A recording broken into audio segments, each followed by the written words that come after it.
स्वागत है आप सभी का हमारे YouTube चैनल में। और आज हम डिस्कस करने वाले हैं सिविक्स का सबसे पहला चैप्टर है the union parliament. Short answer question में सबसे पहला क्वेश्चन है, name the three level of government in a federal setup in India. In federal setup in India, तो तीन लेवल बताने हैं सरकार के फेडरल सेटअप में। फेडरल सेटअप का मतलब देखो ये होता है जिसमें डिवीजन होती है पावर की, यानी पावर जो है कि कोई एक होल्ड करके नहीं रखता, उसको क्या करता है, डिवाइड करता है। The government of the whole country call the central government.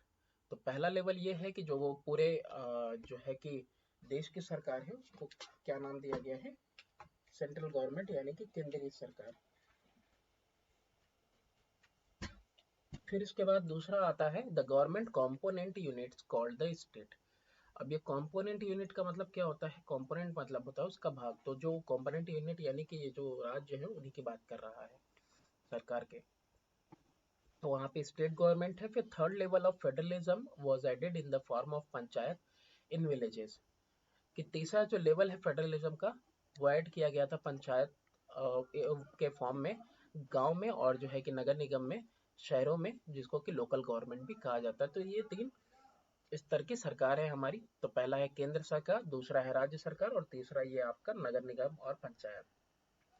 Question number 2 है, name the law making body of union government.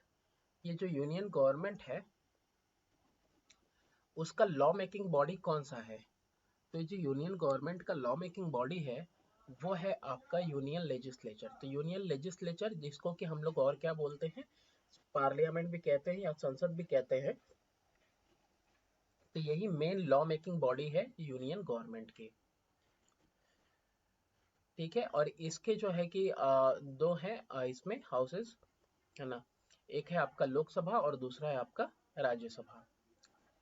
Next है, name the main constituent of the Indian parliament. Indian parliament के main constituent कौन है। सबसे main है president, president के बाद है लोकसभा और उसके बाद राज्यसभा, तीन है। Name the two houses of the Indian parliament, वही हाउसेस की बात कर रहा है कि संसद में दो हाउसेस कौन कौन से हैं। तो एक आपका लोकसभा है और एक राज्यसभा है। फॉर्मरली यानी पहले इसको कहा जाता था हाउस ऑफ पीपल, लोकसभा को, एंड काउंसिल ऑफ स्टेट कहा जाता था राज्यसभा को। What is the maximum strength of member of the Lok Sabha. तो लोकसभा की मेंबर की जो मैक्सिमम स्ट्रेंथ है that is 552, who is empowered to summon and to dissolve the Lok Sabha. है ना, कि किसको अधिकार है, एम्पावर्ड का मतलब होता है अधिकार है, कि वो जो है सम्मन कर सकता है, बुला सकता है, और डिसॉल्व कर सकता है यानी भंग कर सकता है लोकसभा को। The president of India can summon and dissolve the Lok Sabha before the schedule time. तो ये प्रेसिडेंट है हिंदुस्तान के जिनको कि ये ताकत है, पावर्ड है वो, कि वो क्या कर सकते हैं, उनको अधिकार है कि ये बुला सकते हैं और भंग कर सकते हैं लोकसभा को अपने शेड्यूल टाइम से पहले। क्वेश्चन नंबर 7 है कि how are the member of the Lok Sabha elected. ये जो सदस्य हैं लोकसभा के, इनका चुनाव कैसे होता है, कैसे इनकी नियुक्ति है। Member of the Lok Sabha are directly elected by the people. तो इनका चुनाव जो है इन सदस्यों का डायरेक्टली, बिल्कुल लोगों के द्वारा होता है। The principle of universal adult franchise has been adopted, which means that all citizens of the age of 18 and above have the right to vote if not otherwise disqualified under the law। ये सिद्धांत लिया गया है universal adult franchise का, इसको अपनाया गया है, जिसका मतलब ये है कि हर वो नागरिक, अब इसमें मेल फीमेल सब ने सब हैं, सब कोई मतलब वो डिस्क्रिमिनेशन नहीं है, कि जितने भी हैं सारे के सारे अगर 18 साल से ऊपर की आयु है तो वो वोट दे सकते हैं, अगर नहीं, सॉरी, अगर नहीं है ऐसा, 18 साल से ऊपर की उम्र नहीं हुई है तो मतलब अदरवाइज डिस्क्वालिफाइड है वो, मतलब अभी वोट नहीं दे सकते। What is the quorum to hold the meeting of the Lok Sabha. अब ये वर्ड कोरम का मतलब होता है कार्य साधक संख्या, मतलब काम करने के लिए मिनिमम लोगों का होना, इसको बोलते हैं कोरम। तो लोकसभा की बात कर रहा है कि लोकसभा की मीटिंग होने के लिए कितने लोगों की होने की आवश्यकता है। अ कोरम implies का मतलब होता है तात्पर्य, the minimum number of members required to be present before a meeting allowed to begin. तो कोरम का मतलब क्या होता है? तो कोरम का मतलब ये होता है, तात्पर्य ये होता है कि मिनिमम नंबर ऑफ मेंबर, कम से कम कितने लोगों की जरूरत है कि होने चाहिए एक मीटिंग को शुरू करने के लिए लोकसभा में। Quorum of the Lok Sabha is 1/10 of the total membership of each house. तो कोरम देखो यहाँ पे संख्या कितनी होनी चाहिए? 1/10 होनी चाहिए टोटल मेंबरशिप की हर एक हाउस में की। This means that the House cannot conduct its proceeding and pass bills and resolution without the presence of at least 1/10 of its total membership। यानी कि जो कोई भी एक हाउस है वो कह रहा है कि ये लोकसभा की बात कर रहा है कि लोकसभा की बात कर रहा है कि ये अपना कोई भी मीटिंग वगैरह कंडक्ट नहीं कर सकते, कोई प्रस्ताव पारित नहीं कर सकते, कोई बिल पास नहीं कर सकते जब तक कि एटलीस्ट 1/10 टोटल मेंबरशिप के लोग प्रेजेंट ना हो। The speaker may adjourn the house or suspend the meeting until there is a requisite quorum। Adjourn का मतलब होता है स्थगित कर देना, टाल देना। तो जो स्पीकर है, वक्ता है हाउस का, वो क्या कर सकता है? या तो टाल देगा या तो स्थगित कर सकता है जो है कि, या तो मीटिंग को जब तक कि जो है कि जितना जरूरी है, रिक्विजिट है जितना जरूरी है, उतना क्वेरम हो नहीं जाता, यानी उतने लोग जब तक प्रेजेंट नहीं होते। How are the speaker and deputy speaker of the Lok Sabha elected? अभी जो स्पीकर हैं और डेप्यूटी स्पीकर हैं ये कैसे इलेक्ट किए जाते हैं? अध्यक्ष उपाध्यक्ष भी कह सकते हो आप इनको लोकसभा का। तो स्पीकर जो लोकसभा के हैं इनको इलेक्ट किया जाता है among ruling parties own member. तो रूलिंग पार्टी के खुद के मेंबर से रूलिंग पार्टी के खुद के मेंबर्स में से इनको इलेक्ट किया जाता है। Soon after the newly elected house meets for the first time. और ये तभी इलेक्ट किया जाता है जब जो है कि नए मेंबर्स जिनका चयन हुआ है वो पहली बार के लिए मीट करते हैं, तभी। डिप्टी स्पीकर का भी जो है कि इसी तरीके से चुनाव किया जाता है। Who preside over the meeting of the Lok Sabha? Lok Sabha में अध्यक्षता कौन करता है? मीटिंग जो हो रही है उसकी अध्यक्षता। The speaker is the presiding officer of meeting of Lok Sabha. तो जो स्पीकर है वही जो है अध्यक्षता करता है मीटिंग की लोकसभा में। Mention the occasion on which the president addresses a joint session of parliament। तो आपको बताना है वो मौका, वो occasion on which, जबकि जो प्रेसिडेंट है वो एड्रेस करते हैं, क्या करते हैं? प्रेसिडेंट आपके एड्रेस करते हैं। एड्रेस करने का मतलब होता है संबोधित करना। ज्वाइंट सेशन, क्या लिखा हुआ है? ज्वाइंट सेशन, यानी कि संयुक्त सत्र का, पार्लियामेंट के संयुक्त सत्र को कब जो है संबोधित करते हैं। सबसे पहला है इन case of disagreement between the two houses. अगर दोनों हाउसेस, राज्यसभा और लोकसभा की बात कर रहा है कि अगर वो किसी बात पे अगर सहमत नहीं है तो ऐसे टाइम में जो है कि प्रेसिडेंट जो है एड्रेस करते हैं, संबोधित करते हैं एक संयुक्त सत्र को। In case more than 6 months have elapsed without the bill being passed by the other house। elapsed का मतलब होता है गुजर चुका है। ऐसा केस जब 6 महीने से ज्यादा गुजर चुका है और एक जो बिल है वो पास नहीं हुआ है एक हाउस से। तो ये दो कंडीशन हो गए। Who preside over the joint sitting of both the houses of parliament? अब ये जो संयुक्त सत्र चल रहा था इसकी अध्यक्षता कौन करता है? Speaker presides over a joint sitting. जो स्पीकर है वही जो है प्रिसाइड करता है या वही अध्यक्षता करता है इस ज्वाइंट सिटिंग की, यानी कि संयुक्त सत्र की, बोथ हाउसेज ऑफ पार्लियामेंट, दोनों ही हाउसेज जो हैं राज्यसभा और लोकसभा दोनों की। Who presides over the Rajya Sabha? तो राज्यसभा की अध्यक्षता कौन करता है? तो जो वाइस प्रेसिडेंट है इंडिया का वही जो है प्रिसाइड करता है over the Rajya Sabha. Who elect the deputy chairman of the Rajya Sabha? ये जो डेप्यूटी चेयरमैन है इसको जो है कि कौन इलेक्ट करता है राज्यसभा का? Rajya Sabha elect the deputy chairman from amongst it own member. तो राज्यसभा में जो डिप्टी चेयरमैन का चयन होता है वो उसके खुद के मेंबर सदस्यों में से होता है। He presides over the sitting of the house in the absence of the chairman. तो ये क्या करता है, अध्यक्षता करता है ओवर द सिटिंग, जो सत्र बैठता है उसकी, है ना, हाउस में, in the absence of chairman, जब चेयरमैन नहीं होता है तो। Who presides over the meeting of the Rajya Sabha, सभा है ये, इन the absence of vice president of India.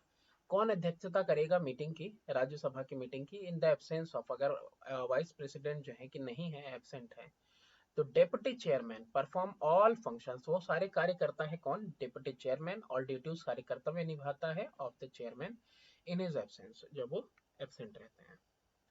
Question number 16 है कि mention any one matter where the Rajya Sabha enjoys equal power with the Lok Sabha. एक ऐसा मामला बताना है जहां पे राज्यसभा जो है कि एकदम बिल्कुल बराबर का उसको पावर है लोकसभा की तरह। The Lok Sabha and the Rajya Sabha enjoys equal power in the matter of amendment of the Constitution. जब संविधान के अंदर कोई चेंजेस लाने हैं, कोई बदलाव लाना है, कोई अमेंडमेंट करना है, सुधार करना है, या कुछ ऐड करना है, तो ऐसे केस में जो है कि राज्यसभा और लोकसभा दोनों को ही जो है कि बराबर का अधिकार है। The authorities of the two houses are equal, दोनों के अधिकारियों जो है उनके दोनों का जो अधिकार है ऐसे में दोनों हाउसेज का बराबर है। Amendments have to be passed by 2/3 majority in each house। तो अब यहाँ पे आपसे कह रहा है कि ये जो अमेंडमेंट है इसके लिए कम से कम 2/3, है ना, यानी कि कोई बदलाव है, चेंज है ना, तो संशोधन जिसको हिंदी में कहते हैं, तो उसके लिए 2/3 मेजोरिटी के साथ दोनों ही हाउसेज में पास होना पड़ेगा, है ना, वो अमेंडमेंट का जो प्रस्ताव है। Question number 17, state one aspect in which Lok Sabha more powerful than Rajya Sabha. तो कौन सा ऐसा मामला है जिसमें लोकसभा ज्यादा पावरफुल है राज्यसभा से, in aspect of money bill, तो मनी बिल में।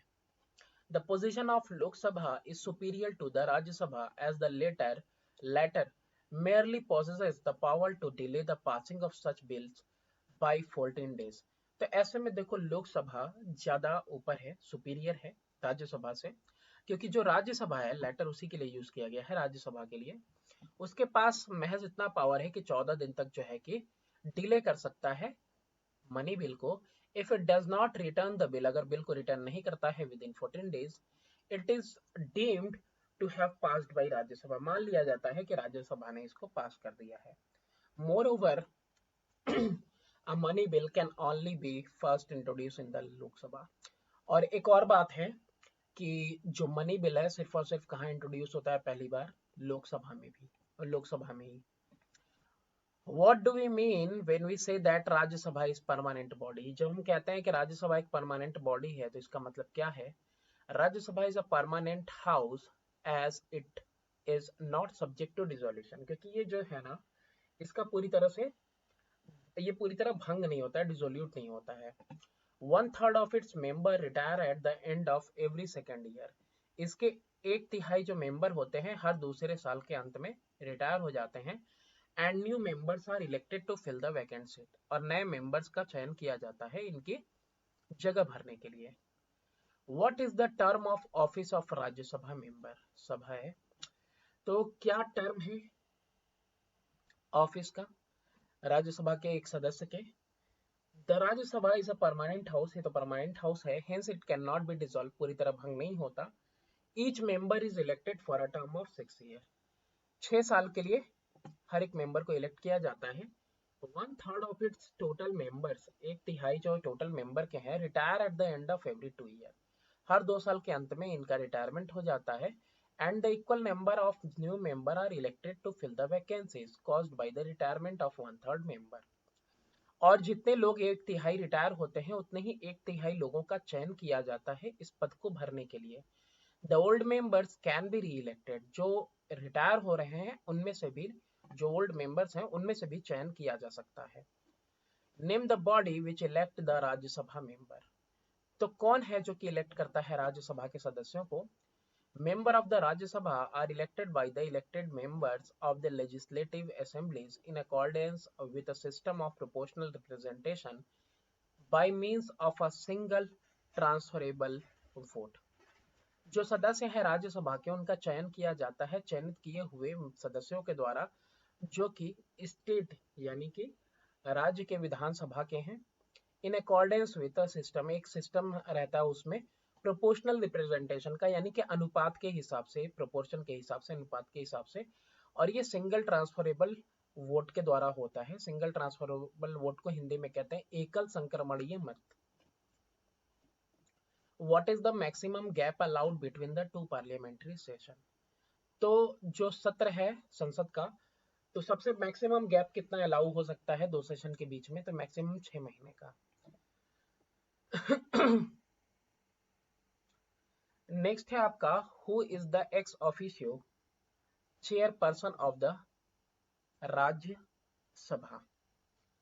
तो ये यहाँ पे एक्स ऑफिशियो चेयरपर्सन का मतलब होता है, एक्स ऑफिशियो का मतलब होता है किसी को किसी पद पे दिया गया और उस पद की वजह से उसको कोई और पद भी मिला हुआ है, तो इसका मतलब वो एक्स ऑफिशियो है उस पद के लिए जो दूसरा उसको मिला हुआ है।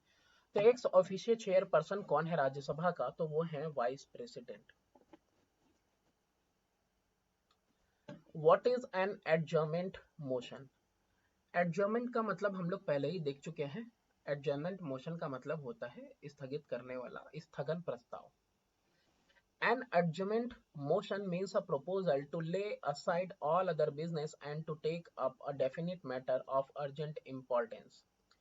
Adjournment motion का मतलब होता है, स्थगन प्रस्ताव का मतलब होता है कि एक प्रस्ताव, ताकि सब कुछ एक किनारे कर दिया जाए सारे मामलों को, और एक डेफिनेट मैटर यानी कि एक चयन किया हुआ मैटर जो है अर्जेंट यानी कि जो तुरंत अभी मौके का है, जरूरी है, उसको जो है कि आप इम्पोर्टेंस दें। Adjournment motion are generally allowed on subject in the death of several persons. Adjournment motion यानी कि जो स्थगन प्रस्ताव है उसको आमतौर पे अलाउ किया जाता है जब जो है कि मृत्यु होती है कई सारे लोगों की, या कोई डेयरिंग डकैती हुई, या कुछ नेचुरल प्राकृतिक रूप से आपदा आई, लाइक अ डिवास्टेटिंग फ्लड, बर्बादी करने वाली कोई बाढ़ वगैरह आई, टोर्नेडो आया, या फिर कम्युनल सांप्रदायिक जो है कि टेंशन तनाव वगैरह आया तब। Name the list which distribute the subject of legislation between the union and state. तो कौन से लिस्ट हैं जो कि सारे विषयों को अलग अलग करते हैं, विधान के विषयों को यूनियन और राज्य के बीच में, यानी संघ और राज्य के बीच में? तो पहला है यूनियन लिस्ट जो कि सेंट्रल गवर्नमेंट देखेगी, स्टेट लिस्ट जो कि स्टेट देखेगी, और तीसरा होता है आपका concurrent list. Mention any one of the circumstances under which the seat of member of the parliament becomes vacant. कोई एक ऐसा परिस्थिति बतानी है आपको जिसमें जो सदस्य हैं पार्लियामेंट के, उनकी सीट वैकेंट हो जाती है। तो seat of member of parliament becomes vacant in the following situation. कब? इफ अ मेंबर रिजाइन, अगर कोई मेंबर सदस्य अपना जो है कि रिजाइन कर देता है, इस्तीफा दे देता है अपने सीट से, by writing to the speaker, speaker को लिख के या चेयरमैन को लिख के, एज द केस में भी, तो ऐसे केस में हो सकता है। Mention any one provision of the constitution which clearly established the supremacy of the Lok Sabha with regard to money bill. एक प्रावधान बताना है संविधान का जिससे क्लियरली ये दिखता है कि लोकसभा सुप्रीम है, यानी कि ज्यादा अपर है, with regard to money bill यानी कि मनी बिल के तहत। तो ये हम लोगों ने पहले भी देखा कि जो कॉन्स्टिट्यूशन है clearly establishes the supremacy of Lok Sabha with regard to money bill, as firstly money bill can be only introduced in the Lok Sabha. तो संविधान इसको साफ तौर पे स्टेब्लिश करता है सुप्रीमेसी की, लोकसभा ज्यादा सुप्रीम है ना, मनी बिल के रिगार्डिंग, मनी बिल के संदर्भ में, क्योंकि मनी बिल सिर्फ और सिर्फ पहली बार इंट्रोड्यूस हो सकता है लोकसभा में। और सेकेंडली द राज्यसभा में with hold the bill for 14 days, Rajya Sabha केवल 14 दिन तक इसको डिले कर सकता है, अपने पास रख सकता है। But after the lapse of 14 days, लेकिन जैसे ही 14 दिन गुजर जाएंगे, the bill is deemed to be passed and sent for the president ascent.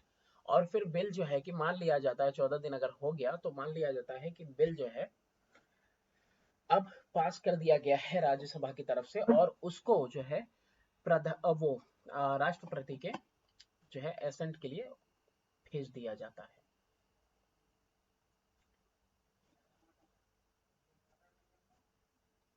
ये क्वेश्चन नंबर 27 है, 21 नहीं। Which bodies have the right to legislate on subject in the concurrent list? तो कौन से ऐसी बॉडीज हैं कि जो क्या करेंगी, जिनका अधिकार है लेजिस्लेट करने का, है ना, on subject in the current list, उन विषयों पे जो कंकरेंट लिस्ट के विषय हैं, what happens in the case of conflict between such laws. और ऐसे लॉज में, ठीक है, ऐसे केस में क्या होता, क्या है कि मतलब जब कन्फ्लिक्ट होता है तो होता क्या है ना, कन्फ्लिक्ट के टाइम की बात कर रहा है कि टकराव होगा तो क्या होगा। Both the parliament and state legislature have the right to make laws. तो देखो, संसद और जो आपका राज्य का जो है कि विधानसभा है, वो दोनों ही जो है कि इसके ऊपर कानून बना सकते हैं कॉन्करेंट लिस्ट के ऊपर। इन केस ऑफ कन्फ्लिक्ट, जब दोनों के बीच में कोई कन्फ्लिक्ट आ जाता है, टकराव आ जाता है between central and state law, केंद्र सरकार के बीच में और राज्य सरकार के बीच में, the law made by parliament shall prevail. Parliament होगा यहाँ पे, पार्लियामेंट नहीं, सॉरी, यहाँ पे पार्लियामेंट होगा। तो पार्लियामेंट के द्वारा जो बनाया गया, यानी कि केंद्र सरकार जो है कि प्रिवेल करेगी, केंद्र सरकार जो है कि इसके ऊपर डोमिनेट करेगी कॉन्फ्लिक्ट के टाइम में। Who decides whether a bill is money bill और नॉट। कौन डिसाइड करता है कि कोई जो बिल है वो मनी बिल है या भी नहीं। तो स्पीकर डिसाइड करता है कि कोई पर्टिकुलर बिल मनी बिल है कि नहीं है। Mention any one circumstance when the parliament can make laws on a state subject। एक ऐसी परिस्थिति, सर्कमस्टांस बताना है कि वह जब संसद जो है बना सकता है कानून एक स्टेट सब्जेक्ट पे। Parliament can legislate on state subject. तो पार्लियामेंट जो है कानून बना सकता है स्टेट सब्जेक्ट पे, राज्य के विषय पे, अंडर द फॉलोइंग सर्कमस्टांस। कब हो सकता है? When the Rajya Sabha declares by a resolution passed by 2/3 majority that a state list subject has assumed national importance। जब राज्यसभा ये डिक्लेयर कर दे, ऐलान कर दे एक प्रस्ताव के द्वारा, और जो कि पास किया गया हो प्रस्ताव 2/3 मेजोरिटी के साथ, कि स्टेट लिस्ट का कोई सब्जेक्ट है, कोई ऐसा विषय है जो कि अब नेशनल इंपॉर्टेंस पा चुका है, यानी कि राष्ट्रीय रूप से अब जो है कि उसका महत्व है। तो ऐसे केस में पार्लियामेंट लेजिस्लेट कर सकती है उस सब्जेक्ट पे जो कि है एक स्टेट सब्जेक्ट है, लेकिन अब इंपॉर्टेंस हो गया, नेशनल इंपॉर्टेंस पा लिया है वो, तो उस सब्जेक्ट को अब जो है कि पार्लियामेंट उस पर लेजिस्लेट करेगी, कानून बनाएगी। Mention 3 important power and function of the speaker of the Lok Sabha. जो स्पीकर है लोकसभा का, उसका 3 इंपॉर्टेंट पावर बताना है, ताकत और फंक्शन, कार्य। Speaker of the Lok Sabha preside over the meeting of the house and maintains discipline and decorum therein. जो स्पीकर होता है लोकसभा का, अध्यक्षता करता है, जो सत्र बैठता है ना, दोनों हाउसेस का, और ये देखता है, मेंटेन करता है कि अनुशासन बना रहे, और साथ ही शिष्टाचार, डिकोरम का मतलब शिष्टाचार। All speeches and remarks made by member of the house are addressed to him, है ना। तो जो भी कुछ स्पीचेस वगैरह, भाषण वगैरह दिए जाते हैं, जो भी निशानदेही की जाती हो, सारा जो सदस्यों के द्वारा है ना, हाउस के, वो सब जो है संबोधित होते हैं किसको? स्पीकर को। Speaker is the chief spokesperson of the house. ये सबसे मुख्य प्रवक्ता होता है हाउस का। And report to the president, और ये जो है रिपोर्ट करता है किसको? प्रेसिडेंट के लिए जवाबदेह है। The affair of the house, वो सारे मामले जो है प्रेसिडेंट को बताता है। ही इज दस a link between the president and the house. तो ये एक लिंक की तरह काम करता है प्रेसिडेंट और हाउस के बीच में। द स्पीकर डिसाइड्स, जो स्पीकर है वो डिसाइड करता है the admissibility of question and all resolution, कि किस तरह के सवाल जो है कि सदन में रखे जाएंगे और किस तरह के प्रस्ताव रखे जाएंगे। ही इज द फाइनल जज to decide on admissibility of motion of adjournment. ये फाइनल जज होता है जो कि निर्णय लेता है एडमिसिबिलिटी पे ऑफ मोशन, कि किसी तरीके का जो मोशन है, यानी कि प्रस्ताव है, वो जो है कि लिया जाएगा या नहीं लिया जाएगा, है ना। और खास तौर से मोशन ऑफ एडजर्नमेंट, यानी कि स्थगन का प्रस्ताव, उसके लिए ये फाइनल जज होता है। What are the advantages of Lok Sabha? Lok Sabha के क्या एडवांटेज हैं? Lok Sabha occupies a central position, इसको केंद्र जो है पोजीशन मिला हुआ है इन इंडियन पॉलिटी, यानी कि हिंदुस्तान की राजनीति में। Its advantages are as follows. तो क्या है इसके फायदे? देखो, इसको एडवांटेज क्या मिला है। Lok Sabha act as the mirror and voice of the nation, ये आईना है और आवाज है राष्ट्र की। As its members are elected directly by the people, क्योंकि इसमें जो सदस्य हैं वो लोगों के द्वारा डायरेक्ट चुने गए हैं, who are the ultimate source of all power, और इन्हीं के पास क्या है, सारी ताकत है। It is Lok Sabha which actually control the executive, कार्यपालिका को जो नियंत्रित करता है वो एक्चुअली में लोकसभा है। Council of minister is responsible to the Lok Sabha, जो मंत्री परिषद है वही जिम्मेदार है लोकसभा के लिए। In fact, it is the vote of no confidence passed in the Lok Sabha that can oust the government from office. यानी कि ये जो वोट है नो कॉन्फिडेंस का, नो कॉन्फिडेंस का मतलब होता है अविश्वास प्रस्ताव का, पास किया जाता है लोकसभा में, जो क्या करेगा, जो बाहर निकाल देगा गवर्नमेंट को फ्रॉम ऑफिस, ऑफिस से उसके। How are the member of Rajya Sabha elected, Rajya Sabha के मेंबर कैसे चयन किए जाते हैं। Who preside over the Rajya Sabha, Rajya Sabha की अध्यक्षता कौन करता है। Who elect the deputy chairman, chairman को कौन, डेप्यूटी चेयरमैन को कौन इलेक्ट करता है।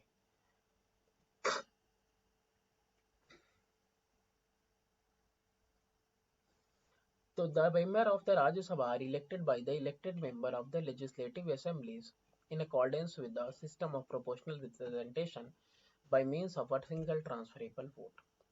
जो मेंबर है राज्यसभा के, उनका चयन किया जाता है किनके द्वारा, वो मेंबर जो चयन करके आ चुके हैं इसमें स्टेट लेजिस्लेटिव असेंबली में, यानी कि राज्य के विधानसभा में। इन अकॉर्डेंस विद, और ये किस तरीके से होता है, एक अनुपात के में होता है ना, कि कितने अनुपात में है, रेशियो में, bye means of a single transferable vote, यानी कि एकल संक्रमणीय मत के द्वारा। Vice president of India preside over the Rajya Sabha, ये जो है कि वाइस प्रेसिडेंट प्रिसाइड करते हैं राज्यसभा पे। What are the advantages of Rajya Sabha, Rajya Sabha के क्या एडवांटेज है। तो Rajya Sabha serve as a check upon hasty और हार्श और रैश लेजिस्लेशन। तो राज्यसभा जो है ना, कि एक जो है कि सर्व करता है चेक अपॉन, यानी कि ये देखता है, क्या देखता है, चेक करता है कि कोई एक जो है कि हैस्टी या हार्श का मतलब होता है उतावला, तेजी से, या फिर कोई बिना विचार विमर्श के लिया गया पोल्ड जो है कि लेजिस्लेशन, उसको उसको चेक करता है ये, है ना, लॉ को। राज्यसभा जो है परमानेंट हाउस है। It is not subject to dissolution, ये डिसोल्यूट नहीं होता, भंग नहीं होता पूरी तरह से, and thus play the major role during the period when the Lok Sabha is dissolved, जब लोकसभा भंग हो जाती है तो उस समय ये अहम भूमिका निभाता है। What is the procedure that should be followed if there is a deadlock between the two houses of the parliament on non-money bill? अगर कोई ऐसा बिल है जो कि नॉन मनी बिल है, यानी मनी बिल नहीं है, कोई दूसरा ऑर्डिनरी बिल है, तो ऐसे में अगर कोई बीच में टकराव आ जाता है, डेडलॉक आ जाता है राज्यसभा और लोकसभा के बीच में, संसद में, तो ऐसे केस में क्या होगा, क्या प्रोसीजर लिया जाएगा, अपनाया जाएगा। इन केस ऑफ डिसएग्रीमेंट, अगर दोनों से सहमत हैं, दोनों हाउसेस, और when more than 6 month have elapsed, या फिर 6 महीने से ज्यादा गुजर चुके हैं, without the bill being passed by the other house, कि किसी दूसरे हाउस ने, सभा ने जो क्या है बिल को पास नहीं किया है, द प्रेसिडेंट में समन अ जॉइंट सिटिंग, तो जो प्रेसिडेंट है उसको जो अधिकार है, एम्पावर्ड है, कि वो बुला सकता है एक संयुक्त सत्र दोनों हाउसेस के, ताकि जो है रिसॉल्व किया जा सके, जो डेडलॉक है, टकराव है, उसका जो है कि खात्मा किया जा सके। What is the difference between a money bill and a non-money bill? A money bill deals with the imposition, abolition or alteration of any tax. Money bill में होता है कि या तो कोई जो है कि लागू करना है टैक्स वगैरह, या फिर जो है कि खत्म करना है, या कोई बदलाव लाना है। All bills other than money bill are called as ordinary bill. Money bill के अलावा सारे के सारे बिल्स ऑर्डिनरी बिल कहलाते हैं।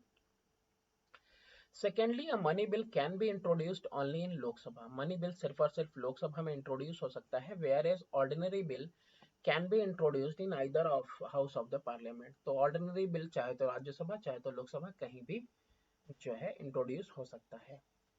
इस what is the difference in the term of office between the Lok Sabha and Rajya Sabha, तो ये जो टर्म है, वक्त है, काल है जिसको कहते हैं लोकसभा और राज्यसभा का, तो इसके जो है कि वो कितना डिफरेंस है टाइम में, काल में।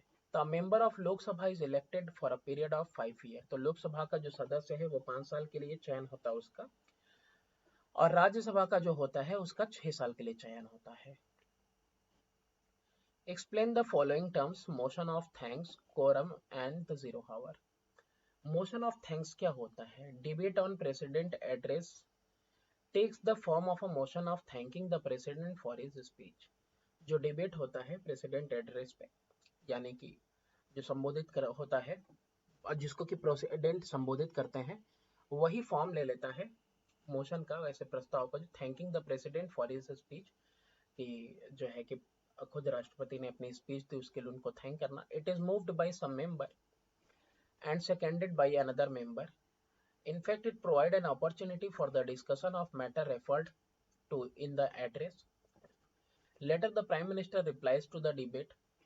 Then, the motion of thanks is put to vote, which in reality is motion of confidence in the government. Debate होता है, प्रेसिडेंट ने जो एड्रेस के संबोधित किया उसके ऊपर, है ना, तो यही फॉर्म ले लेता है कि मोशन थैंकिंग का, जो प्रेसिडेंट ने जो स्पीच दिया है उसका, फिर उसके ऊपर क्या होती है ना, उस विषय के ऊपर जिसपे प्रेसिडेंट ने स्पीच दी है, संबोधित किया है, उसके ऊपर जो है कि चर्चा की जाती है ना, दोनों ही सदनों के अंदर।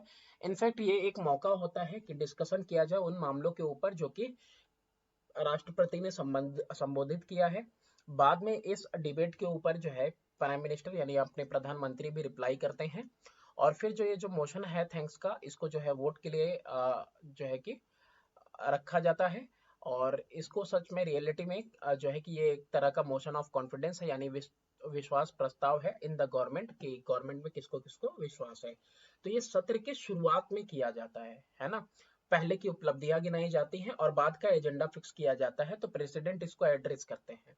तो प्रेसिडेंट तारीफ करेंगे, तारीफ करने के बाद जो भी विषय पे चर्चा करेंगे वो दोनों सदन में जो है फिर उसके ऊपर चर्चा होगी। इसके ऊपर प्राइम मिनिस्टर भी रिप्लाई देंगे, और मोशन ऑफ थैंक्स यानी जो चर्चा हुआ और ये जो भी कुछ हुआ यही मोशन ऑफ थैंक्स है, और इसके ऊपर लोग अपना वोट देंगे, जो सदस्य वगैरह हैं वोट देंगे। तो जो वोट देंगे तो भाई जो है कि इस पे जब वोट दिया जाएगा, पॉजिटिव वोट आता है, कहा जाता है मोशन ऑफ कॉन्फिडेंस यानी कि विश्वास प्रस्ताव, है ना, गवर्नमेंट के अंदर, कि हाँ हमको गवर्नमेंट पे भरोसा है, उपलब्धियां इसमें गिनाई जाती हैं। कोरम क्या होता है? It means the minimum number of member, कि कम से कम कितने लोगों की जरूरत है टू बी प्रेजेंट, उपस्थित होने की, in order to enable the house to transact its business, कि ताकि जो हाउस है, लोकसभा या राज्यसभा, वो क्या कर सके, अपना काम कर सके, कार्य कर सके। तो एक मिनिमम नंबर की जरूरत भी है। जीरो आवर क्या होता है? ये zero hour is from 12 to 1 o'clock। During zero hour 12 से 1 बजे के बीच में मेंबर्स हैव द फ्रीडम, जो सभी सदस्य हैं उनको आजादी है कि वो हर तरह के जो है सवालों को उठाएं। Though sometime they raise matter simply to gain publicity और just to embarrass the government. और ऐसे में ज्यादातर ये होता है कि लोग ऐसे सवाल उठाते हैं कि जिससे उनको पब्लिसिटी मिले, और या फिर जो है गवर्नमेंट को नीचा दिखाने के लिए सवाल उठाए जाते हैं। When is a house of parliament adjourn? जो हाउस है पार्लियामेंट का, उसको एडजर्न स्थगित कब किया जाता है? How is it different? यहाँ पे डिफरेंट होगा फ्रॉम प्रोरोगेशन। अब यहाँ पे एक वर्ड आया है प्रोरोगेशन, तो यहाँ पे एडजर्न और प्रोरोगेशन, प्रोरोगेशन का मतलब होता है टालना, स्थगित करना, एडजर्न, तो दोनों में फर्क क्या है? A rose of parliament can be, यहाँ पे रोज नहीं होगा, हाउस होगा यहाँ पे, sorry. A house of parliament can be अर्जन, स्थगित हो सकता है कब? When the day's business is over, कार्य करने के दिन खत्म हो गए। लैक ऑफ क्वोरम का मतलब होता है जब इतने लोग नहीं हैं कि जिससे कि कार्य जो है कि सुचारू रूप से चल सके। When the presiding officer find that no business can be transacted because of unruly scenes in the house. Unruly scenes in the house का मतलब होता है लॉलेसनेस, यानी कि बिल्कुल उटपटांग हरकतें हो रही हैं, और जो अध्यक्षता करता हुआ ऑफिसर अधिकारी, उसको ये लग रहा है कि भैया आज तो कोई कार्य नहीं हो सकता है। देखा होगा पंखा उनका भी खींच के मारते हैं, इधर उधर उठा पटक करते हैं, ऐसा भी होता है। And adjournment suspend the sitting of the house, तो एडजर्नमेंट क्या करता है? सस्पेंड कर देता है सिटिंग हाउस की, स्थगित कर देता है। वाइल प्रोरोगेशन जो है एंड कर देता है सेशन को। तो प्रोरोगेशन और इसमें यही है कि ये सिर्फ निलंबित करेगा, स्थगित करेगा, और ये प्रोरोगेशन क्या करता है? खत्म कर देता है सेशन को। In what three ways does the parliament exercise control over the executive? किस तीन तरीके से जो पार्लियामेंट यानी कि अपना जो संसद है वो नियंत्रण करता है किसको? कार्यपालिका को। The parliament exercise control over the executive by making some provision in the constitution, कुछ संविधान में जो है कि ये प्रावधान बनाता है, which help parliament to control executive, जो मदद करता है पार्लियामेंट का संसद का कि वो नियंत्रित करे एग्जीक्यूटिव यानी कार्यपालिका को। प्रोविजन में क्या है, एक है इंटरपेलेशन, फिर है आपका एडजर्नमेंट मोशन और फिर उसके बाद है आपका सेंसर मोशन। तो यहाँ पे देखो इंटरपेलेशन का मतलब क्या होता है, पूछताछ। एडजर्नमेंट मोशन आपने देखा ही है, स्थगन प्रस्ताव। और ये है आपका सेंसर मोशन यानी कि निंदा प्रस्ताव। तो इससे जो है कि वो कार्यपालिका पे जो है कंट्रोल नियंत्रण लगता है। Mention any three condition which a member of parliament become subject to disqualification by the anti defection law। Anti defection law के तहत कौन सी ऐसी परिस्थितियां है, अवस्था है, कंडीशन है जिसमें जो एक सदस्य है संसद का वो डिस्क्वालीफाई हो जाता है। An elected member of parliament who has been elected as a candidate set up by a political party would be disqualified on the ground of defection if he voluntarily relinquishes his membership of such political party or votes or abstains from voting in the house contrary to any direction of such party। एक elected member यानी कि एक चुना हुआ सदस्य संसद का जिसको चुना गया है एज अ कैंडिडेट, कैंडिडेट के तौर पे चुना गया है, पॉलिटिकल पार्टी के द्वारा उसको टिकट मिला, चुना गया, वुड बी डिस्क्वालीफाइड, उसको डिस्क्वालीफाई किया जाएगा ग्राउंड पे डिफेक्शन। क्या, अगर वो वॉलेंटरीली का मतलब है अपनी मर्जी से, रिलिंक्विश का मतलब होता है त्याग देता है अपनी सदस्यता, पार्टी की सदस्यता त्याग दिया तो वो डिस्क्वालीफाई हो गया, या फिर वोट करता है या फिर वोट करने से बचता है इन द हाउस, है ना, उस हाउस में, कॉन्ट्रेरी टू एनी डायरेक्शन मतलब कि विरोध में करता है कुछ काम ऐसा जो कि डायरेक्शन दिया गया है पार्टी के द्वारा, उसके विरोध में कुछ ऐसा काम करता है और वोट करता है या वोट करने से बचता है, तो ऐसे में भी वो डिस्क्वालीफाई हो जाएगा। A nominated member of parliament who is a member of political party at the time he takes his seat would be disqualified on the ground of defection if he voluntarily gives his membership of the party or votes or abstains from voting in the house contrary to the direction of the party. एक nominated member parliament का जो member है किसी political party का, at the time जब वो अपना seat ले रहा है वो डिस्क्वालीफाई हो जाएगा डिफेक्शन के ग्राउंड पे, अगर अपनी मर्जी से अपनी सदस्यता दे रहा है पार्टी की, या फिर जो है कि वोट दे रहा है या देने से बच रहा है ना, और दे रहा है या देने से बच रहा है, जो डायरेक्शन दिए गए हैं ना उसके विरोध में कोई ऐसा काम कर रहा है। And independent member of parliament will be disqualified. और अगर एक कोई इंडिपेंडेंट मेंबर है पार्लियामेंट का, इंडिपेंडेंट सदस्य है, किसी पार्टी से नहीं है, वो भी डिस्क्वालीफाई हो जाएगा if he joins any political party. तो अगर कोई पॉलिटिकल पार्टी ज्वाइन कर लेगा इलेक्शन जीतने के बाद तो भी उसको क्या कर दिया जाएगा, उसको डिस्क्वालीफाई कर दिया जाएगा। What is the censure motion? Censure motion यानी निंदा प्रस्ताव। How is it different from a no confidence motion? No confidence motion अविश्वास प्रस्ताव, सेंसर मोशन निंदा प्रस्ताव, दोनों में फर्क क्या है? A censure motion specifies the policies or act that are being censored।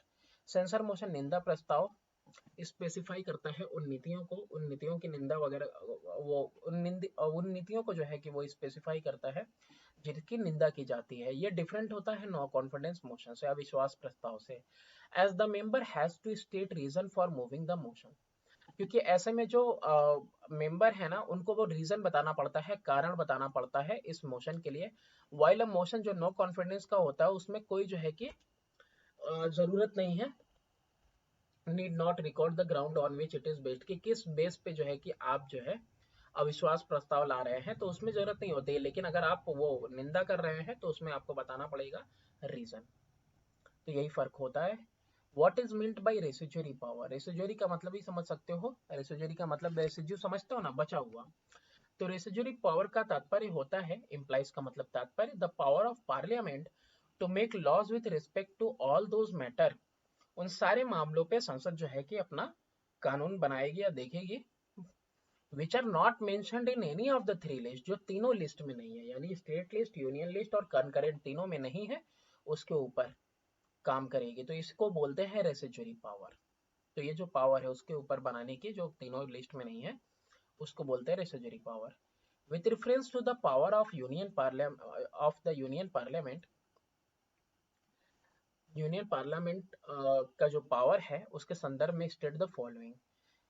3 of its legislative power, 3 legislative power बताने हैं। तो पार्लियामेंट जो है कि लॉ मेकिंग बॉडी है, सेंट्रल लेवल पे केंद्र सरकार है, भाई यही कानून बनाएगी। It frames new laws and amends और रिपील देम, ये क्या करती है, नए कानून बनाती है, बदलाव लाती है या फिर रिपील करती है। रिपील मतलब होता है रद्द कर देना, इफ नेसेसरी, अगर जरूरत पड़ती है।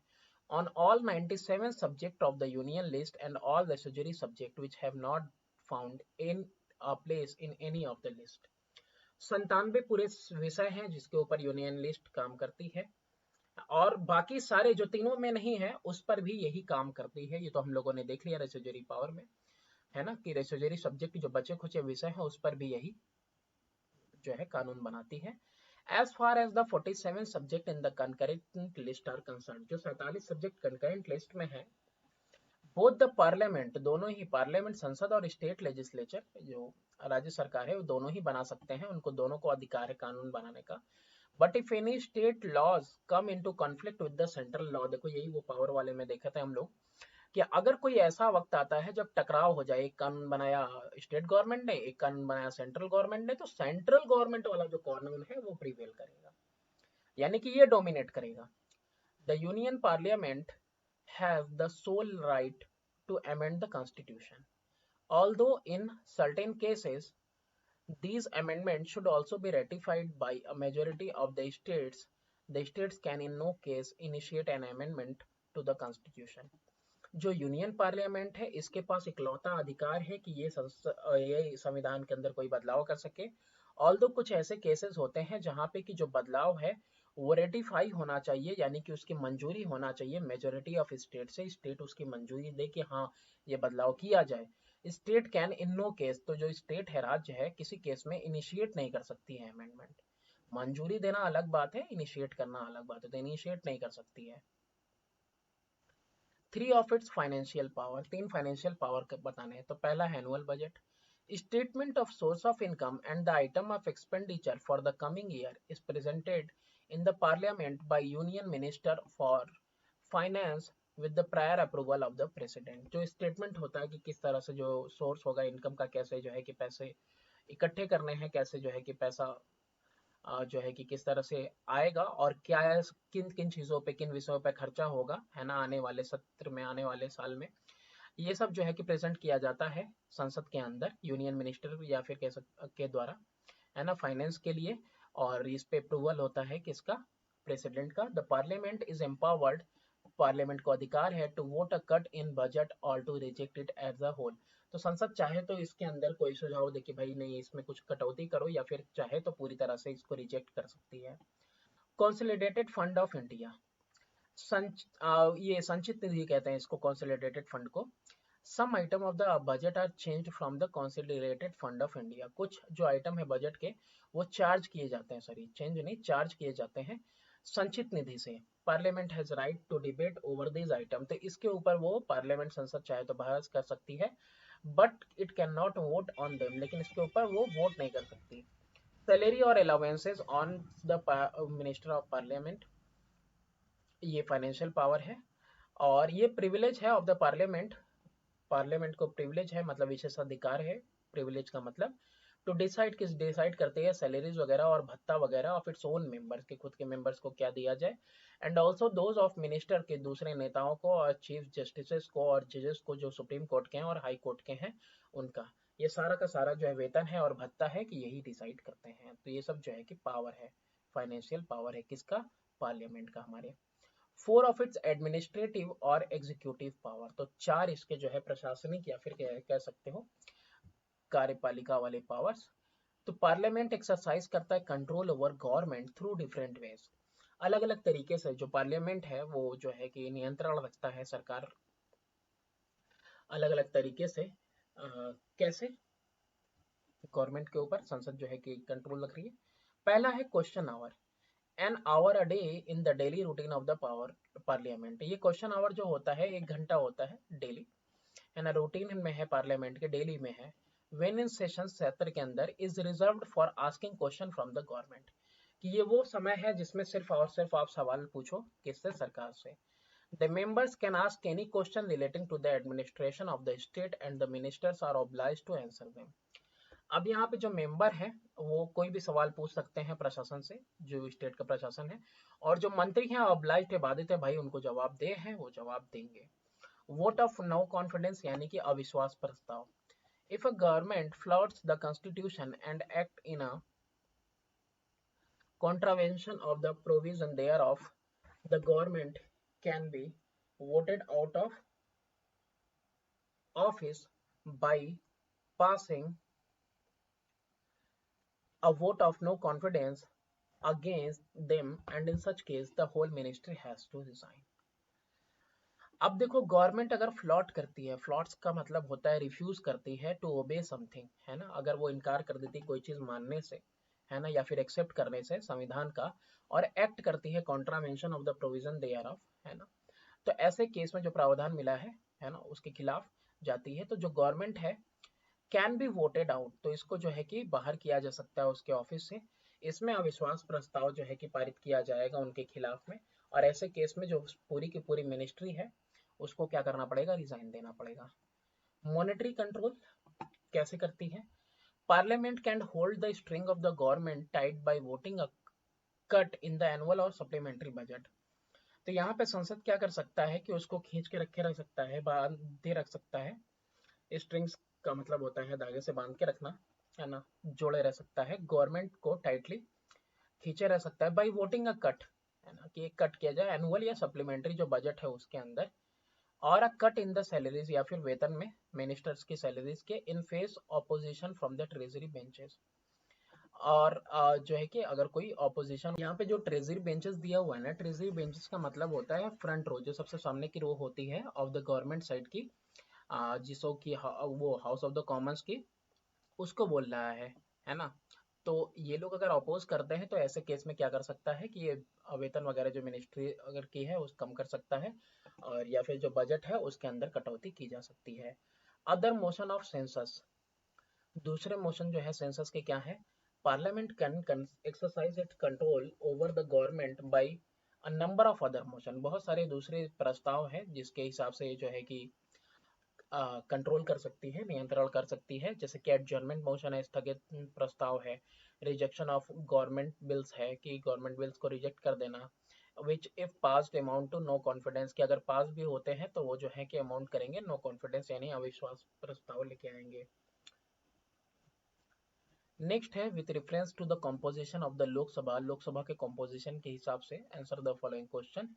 What is the maximum strength fixed by the constitution, कि जो सबसे मैक्सिमम स्ट्रेंथ है कितने लोग हो सकते हैं इसमें, और what is the term of the house, house का टर्म क्या है, by whom and on whose advice can Lok Sabha be dissolve. तो जो मैक्सिमम स्ट्रेंथ है वो फिक्स किया गया है संविधान के द्वारा, that is 552। At present it consist of 545 members including the two nominated Anglo Indian. Next है the term of the Lok Sabha is 5 year, 5 साल का इसका टर्म है।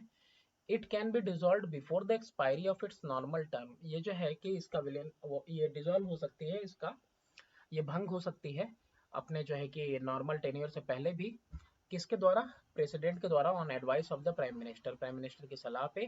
Again it's life can also be extended, इसका जो वर्ष है यानी कि इसकी जो अवधि है उसको बढ़ाया जा सकता है 1 साल के लिए इन नेशनल इमरजेंसी के टाइम पे। A new Lok Sabha must be elected within 6 months after the national emergency is declared to have ended.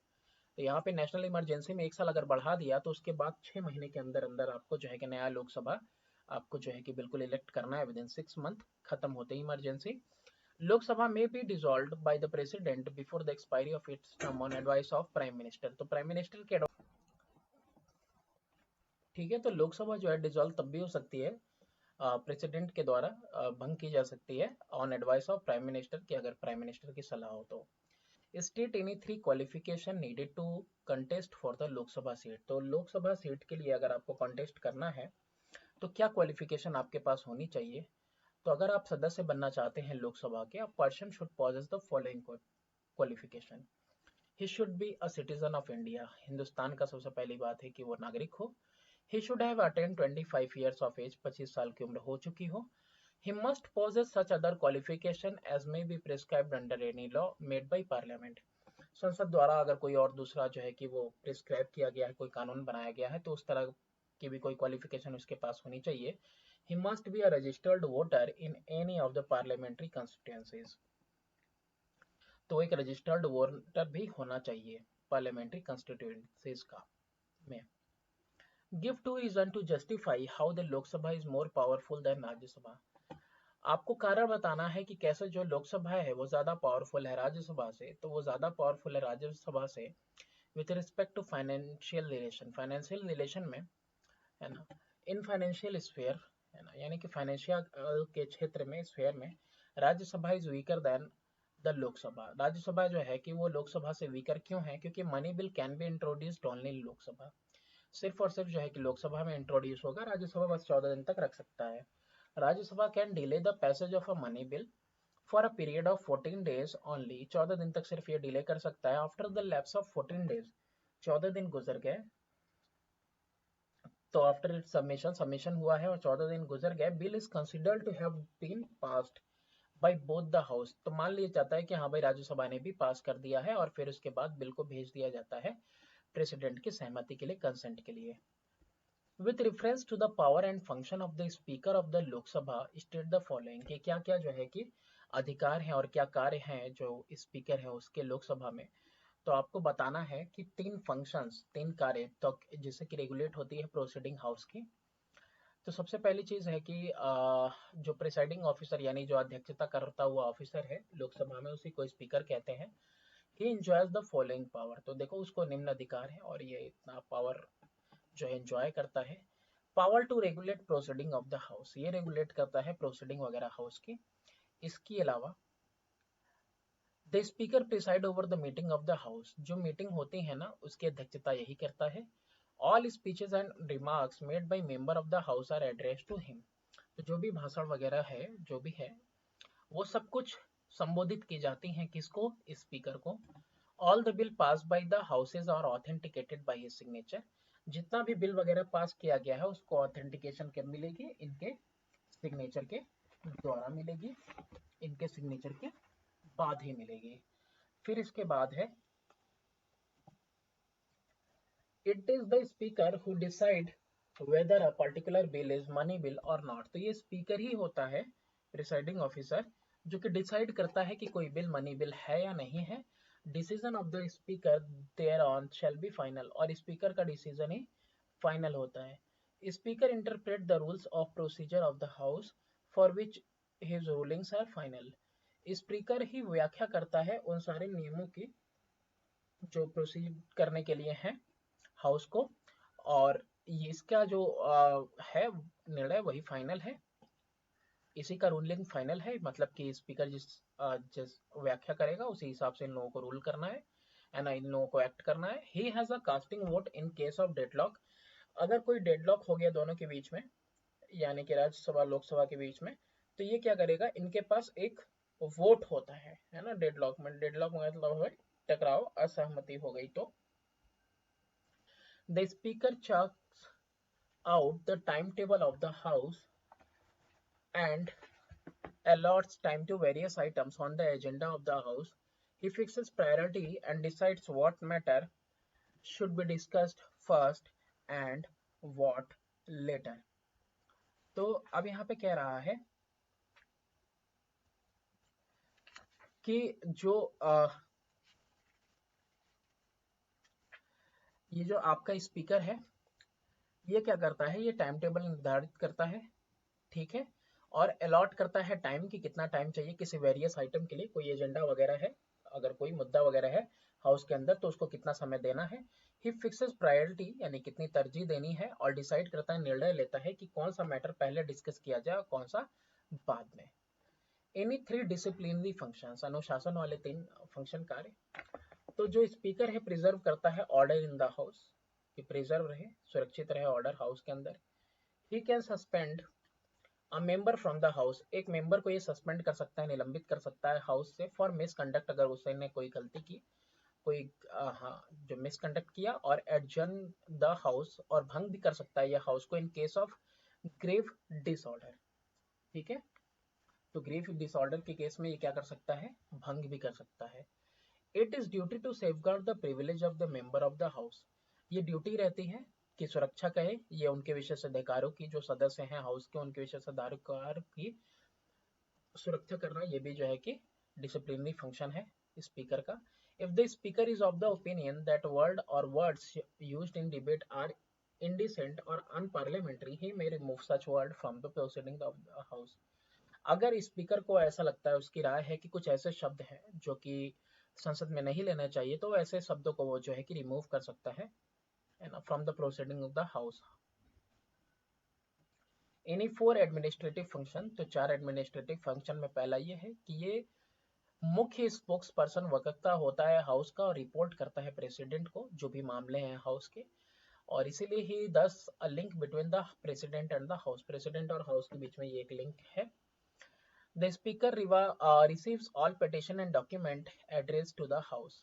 सारी याचिका वगैरह डॉक्यूमेंट वगैरह जो है कि संबोधित की हुई है ये सब कुछ रिसीव करता है। He communicate the decision of the house to the concerned authorities. और ये क्या करता है, भेजता है, कम्युनिकेट करता है, वो सारे निर्णय वगैरह बताता है हाउस के टू द कंसर्न्ड अथॉरिटीज, जो भी मतलब जुड़ी हुई अथॉरिटीज हैं जो आधिकारिक हैं, और रिक्वेस्ट करता है them to comply with such decision, कि उस निर्णय के साथ जो है कि वो काम करें। He control the visitors of the house, और निर्णय ये जो है नियंत्रित करता है जो विजिटर हैं हाउस के उनको। With reference to the power of Rajya Sabha, Rajya Sabha के पावर के हिसाब से any two of its legislative and one financial power. Legislative और फाइनेंशियल पावर किसकी बात कर रहे हैं हम लोग, राज्यसभा की। लेजिस्लेटिव पावर की बात करें तो राज्यसभा एंजॉय करता है following legislative power. All bill other than money bill can originate in the Rajya Sabha, के सारे बिल जो कि मनी बिल नहीं है वो सब राज्यसभा में इंट्रोड्यूस किए जा सकते हैं। No bill can become a law unless agreed by both the houses. तो ये भी बहुत अहम बात है कि 2/3 मेजोरिटी के साथ जो है कि वो पास होना चाहिए। तो दोनों ही जो है कि अगर हाउसेस राजी नहीं है, सहमत नहीं है, तो कोई बिल जो है लॉ नहीं बन सकता है। इन केस ऑफ डिसएग्रीमेंट, असहमति होती है, तो प्रेसिडेंट में सम्मन बोथ द हाउसेस। राष्ट्रपति क्या कर सकता है, दोनों हाउसेस को सम्मन कर सकता है, बुला सकता है, और एक ज्वाइंट मीटिंग यानी कि संयुक्त सत्र बैठा सकता है। Questioning are decided by majority, questions जो है डिसाइड होंगे मेजोरिटी से मेंबर्स के of the house present and voting.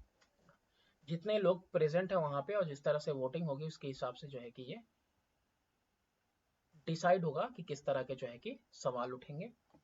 Financial power की बात करें तो in financial matter Lok Sabha is supreme. Financial matter में तो लोकसभा ही सुप्रीम है, राज्यसभा के पास सिर्फ एडवाइजरी रोल है। एडवाइजरी रोल है, एडवाइस कर सकता है। A money bill can originate in Lok Sabha only.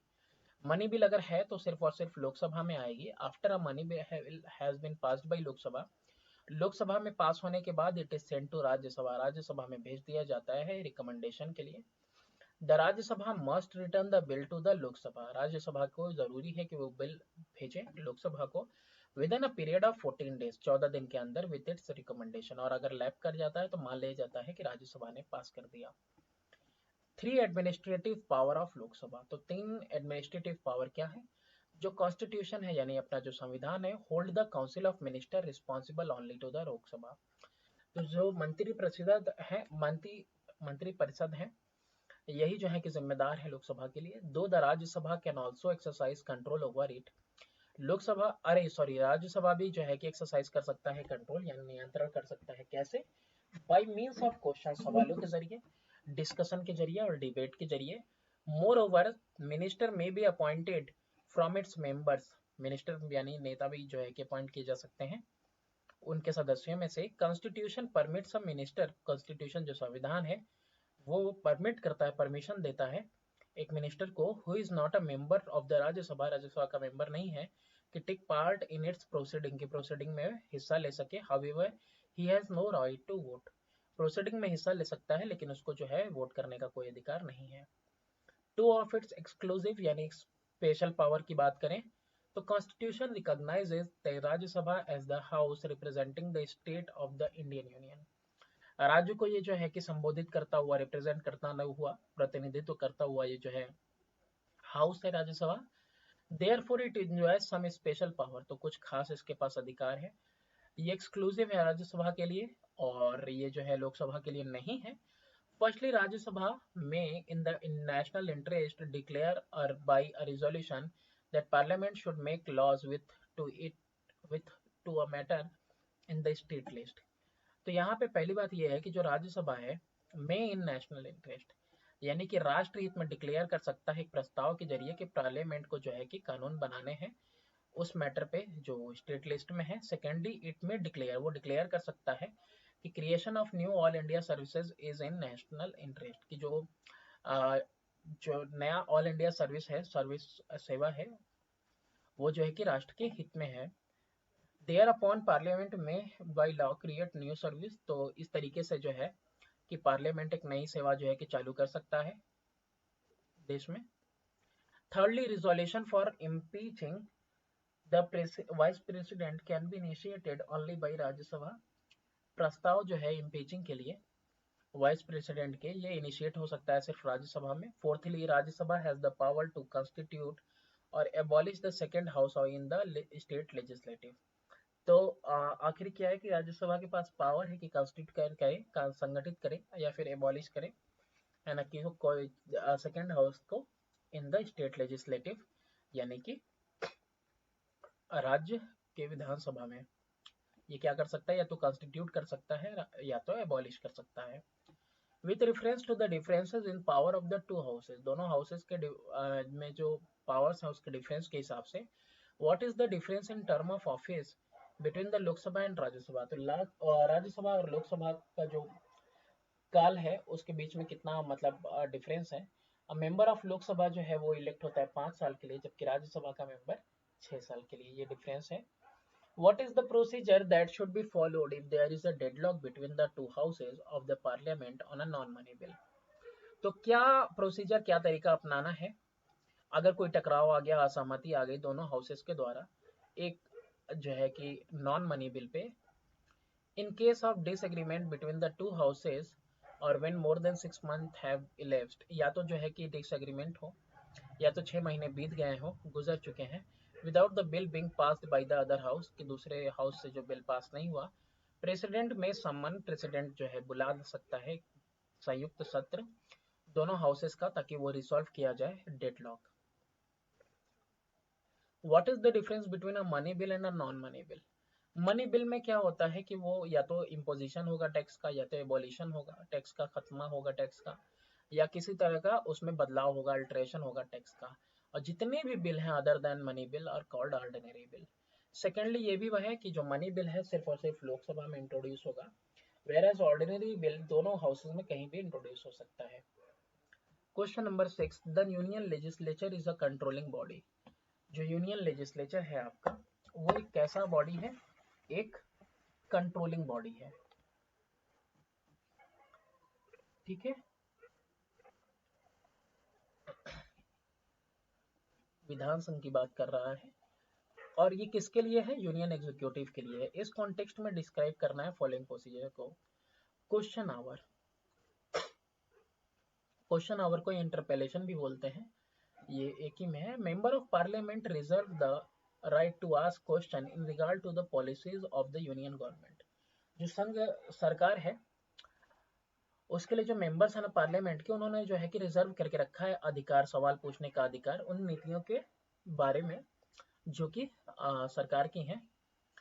The question में be followed by supplementary question, की क्वेश्चन जो सवाल है वो जो है कि वो सप्लीमेंट्री सवालों के साथ भी हो सकते हैं।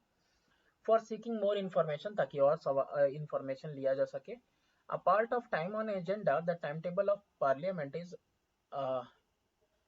Marked, year marked. तो यहाँ पे ईयर मार्क्ड है, ईयर मार्क्ड का मतलब होता है निर्धारित करना। तो एक समय होता है टाइम टेबल में पार्लियामेंट के, एक समय निर्धारित कर दिया गया है सवालों के लिए, इसी समय को it is known as question hour कहते हैं। राइट ऑफ आस्किंग क्वेश्चन, जो अधिकार है सवाल पूछने का, इसको इंटरपेलेशन कहते हैं। थ्रू इंटरपेलेशन, इस अधिकार से द मिनिस्टर्स आर क्रिटिसाइज, जो मंत्री हैं उनकी आलोचना की जाती है, for the flaws and Fehling's of their policies, कि जो फ्लॉज यानी कमियां हैं और जो फेलिंग्स है यानी कि विफल हो रही हैं उनकी नीतियां, एंड फॉर लैप्सेस, जो खामियां हैं है ना, उनके ऊपर जो है कि मंत्रियों को क्रिटिसाइज यानी आलोचना की जाती है। दस the inefficiency of the government, अगर गवर्नमेंट इफिशिएंट नहीं है, कुशल नहीं है, तो वो चीज़ जो है ना कि इज ब्रॉट टू लाइट, यानी कि उसको रोशनी में लाया जाता है कि देखो भाई इस मुद्दे पे गवर्नमेंट जो है, सरकार विफल हो रही है। The criticism is so made gets publicity in newspaper and the government has to be alert in its function in order to avoid bad publicity। ये जो आलोचना की जाती है ये ना पब्लिसिटी के लिए की जाती है ना, नेम फेम के लिए, अखबारों में अपना नाम डालने के लिए। और गवर्नमेंट को हमेशा जो है कि, और हमेशा ऐसा नहीं होता है, कई बार जो है कि सच्चाई लाने के लिए भी की जाती है, तो गवर्नमेंट को इसके लिए अलर्ट होना होता है, और ताकि वो सही तरीके से कार्य करे, और इस तरीकों की बुरी पब्लिसिटी से जो है कि वो जो है कि order to avoid bad publicity की, इससे वो जो है कि अपना जो फेम है उसको खराब होने से बचाए। Each day of the session of the parliament begin with the questioning hour. हर एक दिन जो पार्लियामेंट संसद का होता है वो शुरू होता है क्वेश्चन आवर से, which is the most interesting and exciting part of the proceeding the house. ये कार्रवाई का सबसे जो है कि इंटरेस्टिंग और एक्साइटिंग पार्ट है कि जो कार्रवाई है किसी हाउस की वो शुरू होती है किससे, सवालों से। नो कॉन्फिडेंस मोशन क्या है? The parliament exercise control over the union council of minister. कि जो संसद है वो क्या करती है, यूनियन यानी केंद्रीय मंत्री परिषद के ऊपर जो है कि कंट्रोल करती है, नियंत्रण रखती है। The constitution lays that the union minister shall be collectively responsible to the parliament. संविधान कहता है कि जो मंत्री परिषद है ना, वो जो है कि एक साथ कलेक्टिवली वो जिम्मेदार है ये आपके संसद के लिए। They remain in office so long as they enjoy the confidence of majority of member in the Lok Sabha. तो वो ऑफिस में रह सकते हैं जब तक कि इंजॉय कर रहे हैं वो कॉन्फिडेंस, विश्वास ऑफ मेजोरिटी, मेजोरिटी का जो मेंबर्स हैं लोकसभा में उनका। द मेंबर दे लूज, अरे the moment they lose, sorry, तो जो मोमेंट है जब वो लूज करते हैं ये confidence, and a vote of no confidence is passed against them, और जो है कि नो कॉन्फिडेंस यानी कि अविश्वास प्रस्ताव जो पास किया जाता है इनके खिलाफ, they have to quit office, इनको ऑफिस छोड़ना होता है। Lack of confidence in the cabinet can also be indicated by rejecting a bill moved by a minister और by passing a token cut in the salary of minister. तो lack of confidence जो है cabinet के अंदर, इसको indicate किया जा सकता है, यानी कि इशारा एक तरह से कह सकते हो, निशानदेही की जा सकती है। कैसे? रिजेक्ट कर दिया गया किसी बिल को जो कि मिनिस्टर ने मूव किया है, और by passing a token cut off salary of minister की, मिनिस्टर के जो है कि वेतन में कुछ जो है कि कटौती करके। नेक्स्ट है आपका पिक्चर स्टडी। देख ही सकते हो पार्लियामेंट की फोटो लगी हुई है। Picture is a symbol of our democratic rule, ये डेमोक्रेटिक रूल का हमारा एक जो है कि सिंबल है। आंसर द फॉलोइंग क्वेश्चन, प्रतीक है इसको बोलते हैं, symbol. How does the parliament symbolize that the people of India make laws for themself? किस तरह से संसद ये सिंबलाइज करता है, प्रतीक है कि जो लोग हैं वो खुद अपने लिए कानून बनाते हैं।